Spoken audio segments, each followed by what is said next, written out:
यहाँ आपको अपडेट करेंगे। लाहौर हाईकोर्ट रावलपिंडी बेंच ने डिप्टी कमिश्नर का किसी भी शख्सियत और कारकुन को किसी भी वक्त बगैर इजाजत नजरबंद करने का इख्तियार बहाल कर दिया है। लाहौर हाईकोर्ट रावलपिंडी बेंच ने नजरबंदी के खिलाफ अदालती इजाजत की पाबंदी का सिंगल बेंच का फैसला मुअत्तल कर दिया। मजीद जानते हैं टॉन न्यूज के नुमाइंदे ताहिर नसीर से। जी ताहिर, अपडेट कीजिएगा।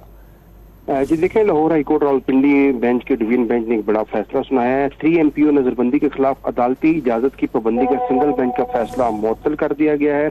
डिप्टी कमिश्नर किसी भी शख्सियत कारकुन को किसी भी बगैर इजाजत नजरबंद करने का इख्तियार बहाल कर दिया गया है। समाअत लाहौर हाईकोर्ट रावलपिंडी बेंच के जस्टिस जवाद हसन और जस्टिस मिर्जा वकास रऊफ ने की। डिप्टी कमिश्नर की जानिब से सिंगल बेंच के फैसले के खिलाफ अपील दायर की गई थी।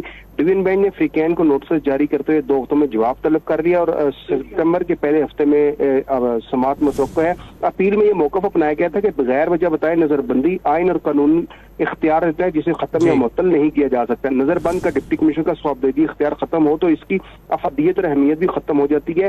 डिप्टी कमिश्नर ने यह इस्तदा की थी कि 3 MPO के तहत नजरबंदी इक़दाम मशरूत करने का सिंगल बेंच का फैसला कलअदम करार दिया जाए। जी बहुत शुक्रिया ताहिर नसीर अपडेट करने के लिए।